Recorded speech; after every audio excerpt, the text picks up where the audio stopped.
Well, hey y'all, happy Monday. Welcome back. Today is going to be kind of a video of updates. I believe it was Sheila, one of my commenters and someone that watches pretty frequently, asked me to show how I set up my sweet potato slips. So I happen to have one that was still growing on the counter, and so I'm going to take you through that.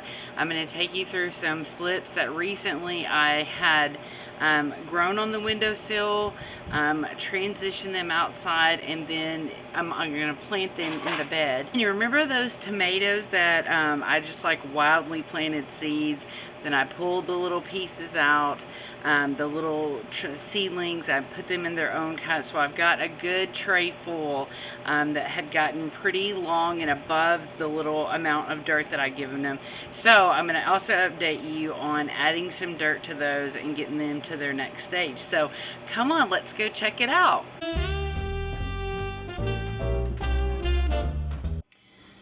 Alright, so I got a request from someone in my comments asking if I could do a video about how I make, if you will, sweet potato slips. So these two sweet potatoes have been sitting on my counter they just got ignored. And then a month or so after they were here, they started just kind of growing their own slips, you know. So the slips that I'm about to plant outside are slips from this sweet potato right here. Pretty sure this is the first time this one has started making slips. So when the slips are like this and they've already just started free on your counter, it's really easy. Like you can see there's a nub right there, and I really just break it off right there at the nub. And then for ones that are really short like this, I mean that's, you know, only about that big, I usually use kind of a shallower container like this. And so I'll just fill this up with water and I'll let this kind of float in there. And I've got some smaller, like you could use a shot glass also. So for one that small by itself, I probably would use a shot glass, but if I had several of them that size, I would use them to support each other in this smaller container. Now, same thing, and look, this one is going to make more. Now, when I'm being intentional about making slips, then I'll get a sweet potato, and I've learned that it's better to put the non-stem end down in the water. So I would then get some, like a pint glass. Sometimes, you know, depending on the sweet potato, we like to use these jars. These are also good for when you've already got the slips like this. But if I was being intentional, like I usually am in January, I would fill up a container with water like this, and I would just set my sweet potato in there, and then you're going to see slips that grow from underneath the water. You're going to see slips that grow up here on the body, and just like with this, you can just snap the nubs off, and anywhere this touches water, this slip, it's going to grow roots right off of it. So it's a really simple process, and you'll see in a minute when we go outside what these look like once they've been in some water. And the reason why they're outside right now is because that's how I transition stuff that I'm propagating. Why I take it from the kitchen window out to the patio, and then from the patio I take it to wherever it's going to be. And then I'm just twisting that off. And, and it just looks like that. And there's no wrong way to do this. I mean, you could break this, you could break these arms off and make individual ones, which is probably what's going to happen anyway, because they're going to grow roots off of them. And then you can just put it down in, like a rocks glass, or like I said, if it was longer and taller, or you had a way to support it, you could use a tall jar like this. And so, like I said, it goes from my patio to where its final resting spot is. I let it get acclimated, and you're going to see the roots are crazy, even more crazy since they've been outside. But that is how I set up sweet potato slips. I either just, and I don't, depending on the container, sometimes I have to use toothpicks to support it. But if you get a good narrow glass, because you can always move up to a bigger glass once it starts growing roots and making the slips. So that is how you can make sweet potato slips. And sometimes these can take a little while. So you could start this a month, maybe 2 months.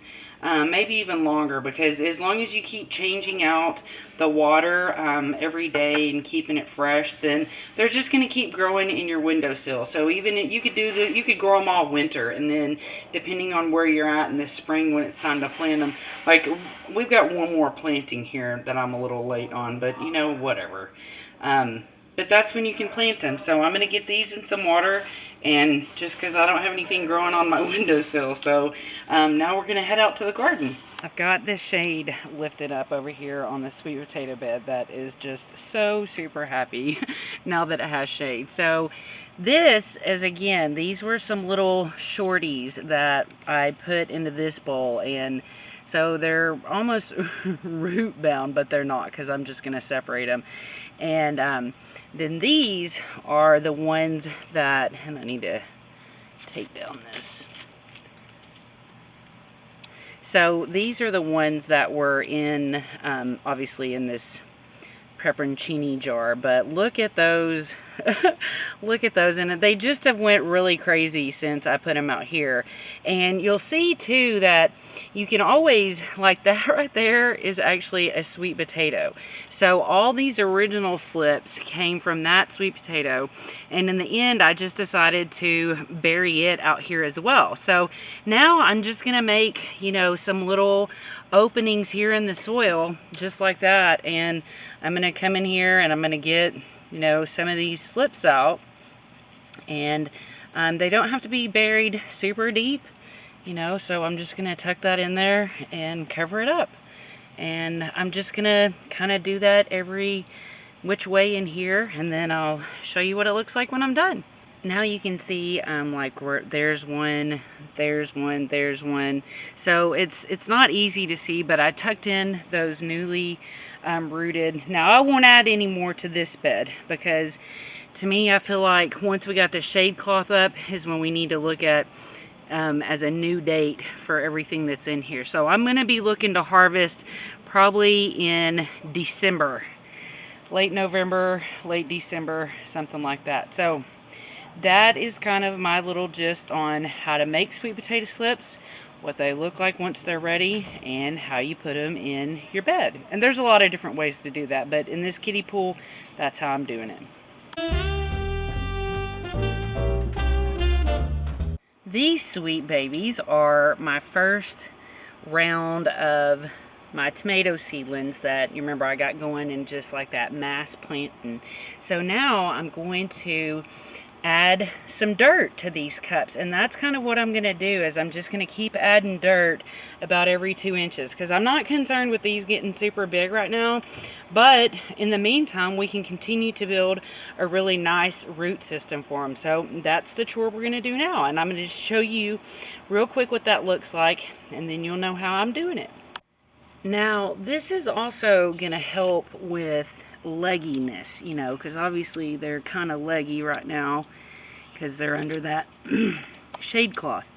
So I'm going to put my tag over here to the side, and I'm telling you, this is real scientific, but I'm just going to go in here and add dirt to about where the first leaves start. And that's because, if you'll remember, tomatoes continue to make roots all along their stem line. So this is just going to push the plant to start making some roots, and it'll slow it down growing a little bit. But that's, like I said, I don't really mind too much about that, because I'm not focused on getting these planted into the ground right this second. So I'm gonna get the rest of these filled up, and that's kind of the update on my little tomato seedling family here. And there they are. They're all kind of, like I said, up to where their first leaves were, and I've got them getting wet down there, so they should be loving life. So yeah, that's where I'm at, and next week we'll have an exciting new little video for you. And until then, enjoy yourself and stay cool.